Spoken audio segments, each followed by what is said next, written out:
This is the very first WLE Vanguard Award that has been presented. Few women are more deserving of receiving this honor than Jane Fonda.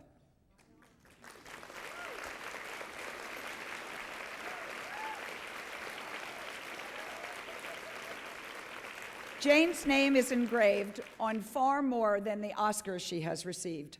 She is deeply committed to community service and social change, with much of her work centered on the program she founded in 1995, the Georgia Campaign for Adolescent Pregnancy Prevention, or GCAP. In 1994, she was named Goodwill Ambassador for the United Nations Population Fund. As an entrepreneur, Jane revolutionized the fitness industry with the release of Jane Fonda's Workout in 1982. She followed with the production of 23 home exercise videos, 13 audio recordings, and 5 books, selling 16 million copies altogether. The original Jane Fonda workout video remains the top-grossing home video of all time. And of course, there is that film career. She's an Oscar-winning actress for Clute and again for Coming Home, not to mention her Emmy for her performance in The Dollmaker. And we have seen her in so many roles, from The China Syndrome, 9 to 5, and on Golden Pond. Jane is currently writing her memoirs, which will be published by Random House in May of 2005. She is mother to Vanessa and Troy, and she is a grandmother twice. Now I would like to invite Leslie and Andrea to come up to the podium to join me in presenting Jane with the first ever Vanguard Award. And Jane, come on up too.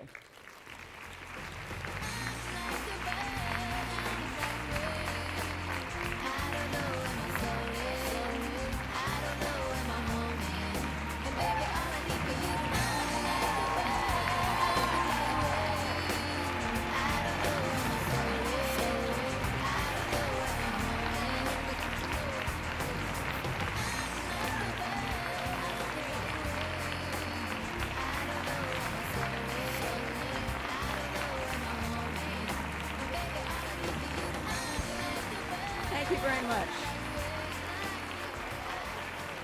Thank you. Thank you.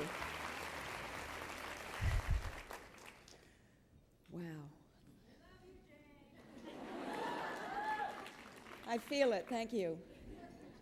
I'm deeply moved, as you can see. I'm very, very honored to be the first recipient of the Vanguard Award. Very grateful to Women's Leadership Forum, and I'm kind of overwhelmed by the fact that this has anything to do with entrepreneurship, because my success at entrepreneurship has been totally, it was an accident. I'll just tell you a little bit about it real quick. I also want to say that I'm deeply honored to have been associated with Gloria. It was said, some 30 years ago we were in the forefront. Well, 30 years ago I was Barbarella, okay?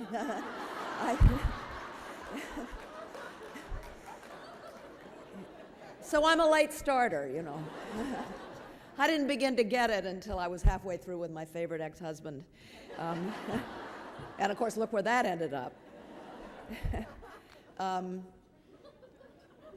My second husband and I started an organization in California called the Campaign for Economic Democracy.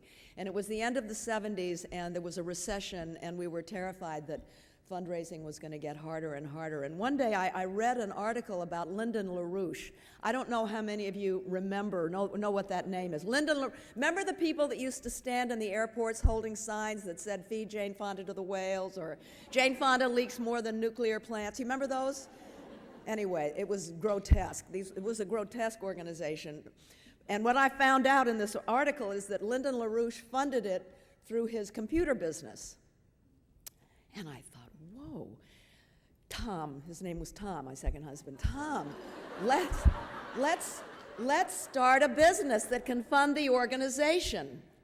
So we thought, well, let's see, people really need a decent car repair shop, you know, that won't rip them off. Okay, we did a little research on that. How about a restaurant? He was Irish, you know, and they love to sit in restaurants and talk and drink. So, you know, we actually drove around trying to find a restaurant to buy.